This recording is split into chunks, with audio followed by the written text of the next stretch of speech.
we're going to display from thirstgym.com. Today we're talking about exercise called the pin press versus chains. This is a great upper body strength and power exercise you can use and put in your training programs, not only to improve your bench press, but probably to also increase your athletic performance if you're like a football player, shot put player, somebody like that. What you're going to need, you definitely need a rack that you can set some pins up to be able to press the bar off of. You're also going to need some kind of chain system that you can hook up. If you don't have chains and you got bands, I've got this video also filmed in the band version and you can check that out. And then you're also going to want a decent bar that you can press with, but if you're super strong, you may want to grab a bar that's worth getting kind of banged up, not one of your gym's best barbells if at all possible, and just double check with your gym owner on something like that. And then making sure you understand why you're using the exercise first and foremost. So the main reason we use the pin press is for a concentric only muscle action, which means just the like pushing or lifting component of the exercise. So usually for a bench press, it'd be off your chest. Squat, that'd be like just coming out of the bottom. And like the deadlift is already basically a concentric only exercise because you just gotta pick it up off the ground, right? So knowing that in mind, that's great because it can decrease delayed onset muscle soreness, DOMS, being sore after you lift. The eccentric portion we know is generally associated with more soreness than the concentric piece. So an exercise like this can be great if you're training in season or you're trying to limit muscle soreness because you're probably not going to get very sore from it. But you can also particularly target aspects of your bench press, so you can target just a couple inches off, more of your lockout. It's really up to you depending upon what you think you need. Most people doing this exercise are probably going to need to focus around that 2 to 3 inches off the chest. You probably aren't going to need to be super far away. I've got these set up a little bit higher than I would for myself, just for easy demo purposes, but you can get the gist idea of why I'm doing it. Then the other nice thing about this exercise is going to give you feedback of where your starting position is when you go to press. If the barbell is starting to come back over your face before it's really truly breaking off the pins, that's probably a sign that you're touching too low, especially if you're close towards the chest. If it's drifting towards your feet, then you're probably starting too high, and vice versa. You can get a good idea.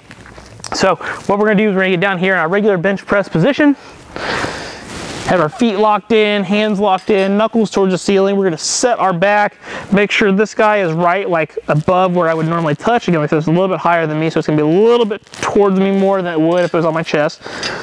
But here, and then what we're going to do is press as explosively as we can off the pins and then back down. So here,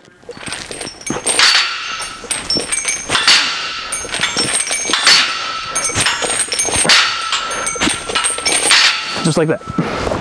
Now, what the chains do, as we press the weight off the pins, more and more chain comes off the ground. That load's now applied to the barbell, which is going to make the lockout and the exercise generally harder. This is really going to focus on being able to grind the weight off the pins.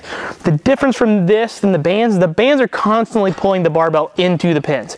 Even when it sits here at rest, it's trying to pull it through the pins, hypothetically. But the chains are not. So chains are certainly easier to break off the pins than bands. And this is probably going to give you more of like a grindy rep, in my opinion. If you get the bands to start to break, you're probably going to be good in more cases than not. But with the chains, it can start to break, and then you kind of get hit in the face, and it kind of just hovering there off the pins for a little bit. So you can adjust this by how many chains you want. Ideally, you're going to want about 20 to 25% of your lifts max on the chain weight. So if you're a 300-pound bencher, you're gonna want 60, 75 pounds of chain. That's probably about 2 chains per side, give or take. So you would want a little bit more chain than this in my example, but you get an idea. When it comes to programming and how you're gonna do it, most cases than not, with this being a concentric only exercise, you're probably only gonna do 1 rep. If you're doing conjugate based work for powerlifting, strength sports, things like that, you're also probably gonna use this as a max effort exercise, probably not a dynamic effort exercise. However, as I mentioned in the band video, I can see why you might choose that exercise to do it for a dynamic effort based day. So you can certainly make the justification for it. But usually that's how you're going to use this exercise. You're probably not going to do it for a lot of reps.